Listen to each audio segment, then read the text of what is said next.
Meron tayong ditong engine ng Yamaha STX 125.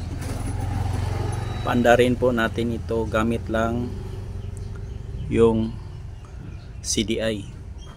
Battery operated po ito na CDI. Subukan nating paandarin ito gamit lang itong battery operated CDI.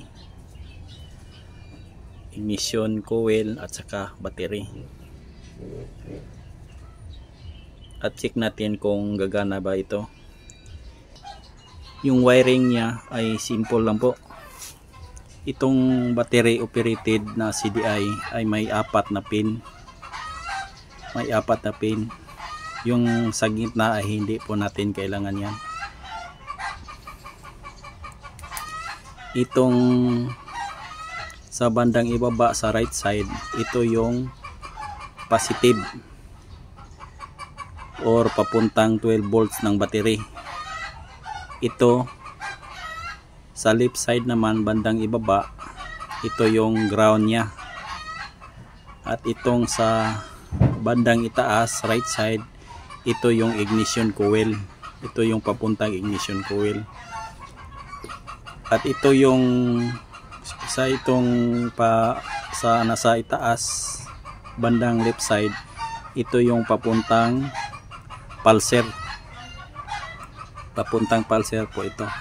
Ito lang apat na koneksyon para kailangan natin para gagana itong makina natin. STX 125 po ito. Yung sa ignition coil naman ay merong ground at saka itong output niya. Ito yung papuntang CDI. Yan. At dito naman sa kanyang stator ay may 6 na wire. May 6 wire po ito. Yan.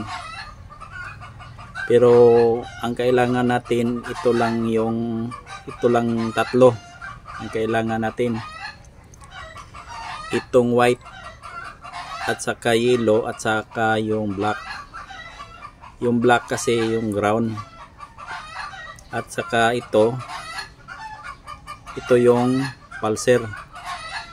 Yung white yung positive ng pulser at saka yung red ito yung negative ng pulser.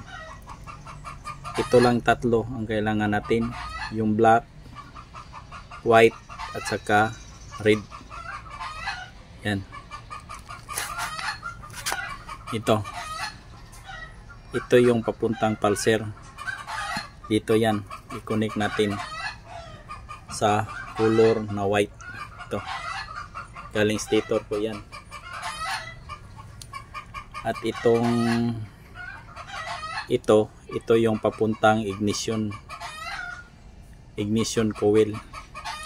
Tandaan lang po ninyo yung position nya ng wire. Yan, bandang itaas at saka ibaba, left and right.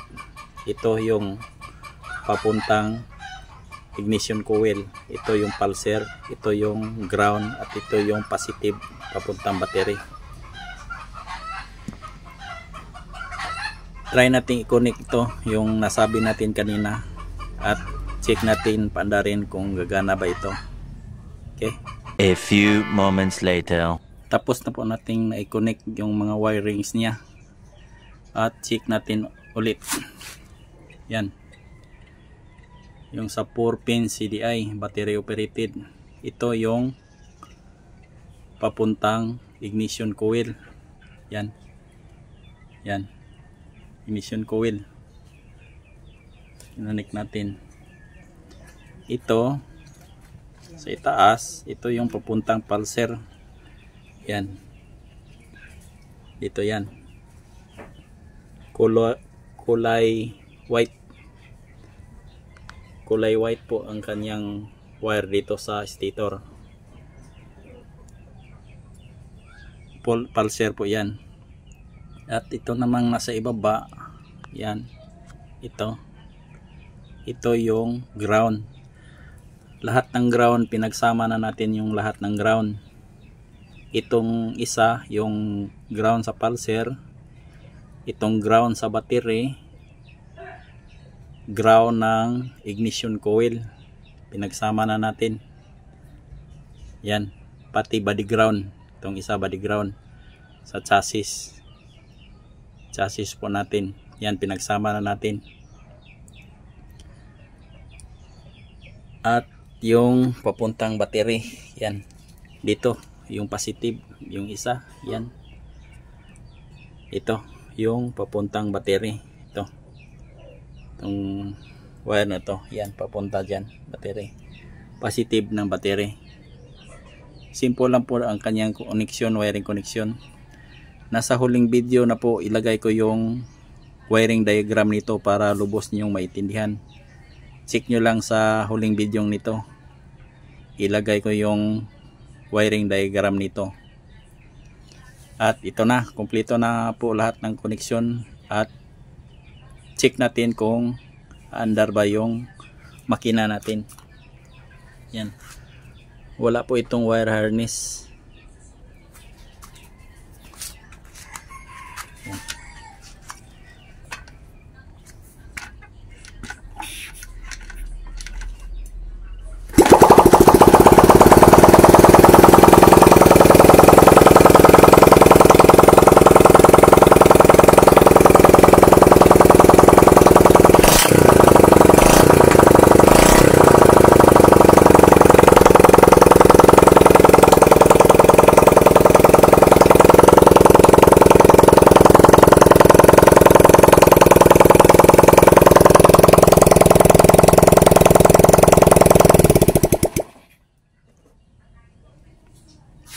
Yan, gagana po siya. Gamit lang ang ating 4-pin battery operated CDI.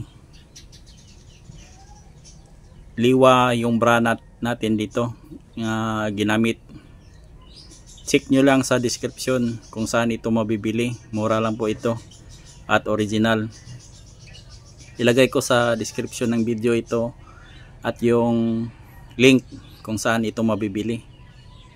Yan, battery operated po ito, STX 125, Yamaha STX 125cc.